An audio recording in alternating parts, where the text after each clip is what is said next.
এই মুহূর্তে সবচেয়ে বড় খবর, ভারতের আকাশে দেখা গিয়েছে কুরবানি ঈদের চাঁদ। ঈদুল আজহা অনুষ্ঠিত হবে আগামী 7ই জুন। আপনাদের জানিয়ে রাখি, ভারতের আকাশে হিজরি জিলহজ মাসের চাঁদ দেখা গেছে বুধবার। সেই হিসেবে আগামী 7ই জুন অনুষ্ঠিত হবে ভারতীয় উপমহাদেশের পবিত্র ঈদুল আজহা কুরবানি। বুধবার পশ্চিমবঙ্গ সহ দেশের একাধিক চাঁদ কমিটি বিষয়টি নিশ্চিত করেছে। মঙ্গলবার সৌদি আরবের আকাশে দেখা গিয়েছিল জিলহজ মাসের চাঁদ। সেই হিসেবে দেশটিতে পবিত্র ঈদুল আজহা অনুষ্ঠিত হতে চলেছে 6 জুন।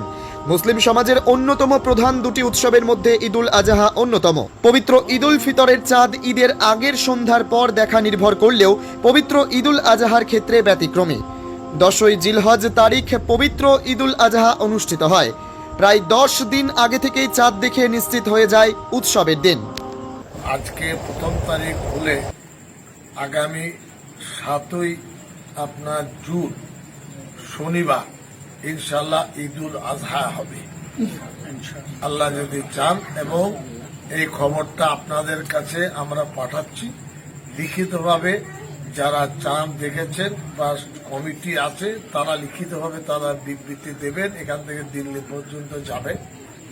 আমি আজকে বীরভূম জেলায় যাত্রায় আমাদের আজিজুর রহমান সাহেব, যিনি জেলা জমিয়তের আবেতার জিম্মেদার সভাপতি, এখানে অন্যান্য আলেমরা আছেন, মুফতি আব্দুল সালাম আছে। আমরা খবর পেয়ে আপনাদের কাছে ঈদুল আজহার সুখবর আপনাদের দিচ্ছি যে কুরবানির মাস শুরু হয়ে গেছে।